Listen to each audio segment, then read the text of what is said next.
ଅଛି ଲଞ୍ଚ ରେ? ଭେଜ ମାଛ ଖାଇକି ଦେଖ କେମିତି ହେଇଛି। ପୁରା ୟମ୍ମି। ଏଇ ଆମର ଭେଜ ମାଛ ପୁରା ଟେଷ୍ଟି।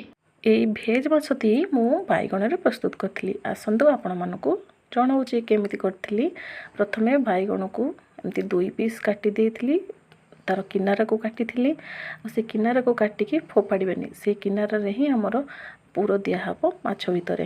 ସୋ ବାଇଗଣକୁ ଏମିତି କାଟିଲି, ସେମିତି କାଟିବେ। ଆଉ ଛୋଟ ଛୋଟ ଯେଉଁ ବାଇଗଣ ବଳି ପଡ଼ିଥିବ ସେ ବାଇଗଣକୁ ଆଳୁ ଟିକେ ଦେଇ ଅଦା ରସୁଣ ପେଷ୍ଟ ଦେଇକି ଗୋଟେ ପୁର ପ୍ରସ୍ତୁତ କରିବେ। ଆଉ ବେସନରେ ଅଦା ରସୁଣ ପେଷ୍ଟ, ଲଙ୍କାଗୁଣ୍ଡ, ହଳଦୀ ଗୁଣ୍ଡ, ଲୁଣ ଦେଇକି ଗୋଟେ ପେଷ୍ଟ ତିଆରି କରିବେ। ଆଉ ସେଇ ବାଇଗଣ ଭିତରେ ମୁଁ ପୁର ଦେଲା ଭଳି ସେମିତି ପୁର ଦେଇକି ଛାଣିଦେବେ। ତ ଛାଣି ସାରିଲା ପରେ ଏବେ ମୁଁ ପ୍ରସ୍ତୁତ କରୁଛି ମସଲାରେ ତେଜପତ୍ର, ଗୋଟା ଜିରା, ଆଉ ପିଆଜ, ଅଦା ରସୁଣ ପେଷ୍ଟ, ଲଙ୍କାଗୁଣ୍ଡ, ହଳଦୀ ଗୁଣ୍ଡ, ଜିରା ଗୁଣ୍ଡ, ଧନିଆ ଗୁଣ୍ଡ ଆଉ କରି ପାଉଡ଼ର ଦେଇକି ମୁଁ ମସଲା ତିଆରି କରିଥିଲି। ସ୍ୱାଦ ଅନୁସାରେ ଲୁଣ ଦେବାକୁ ଭୁଲିବେନି। And enjoy.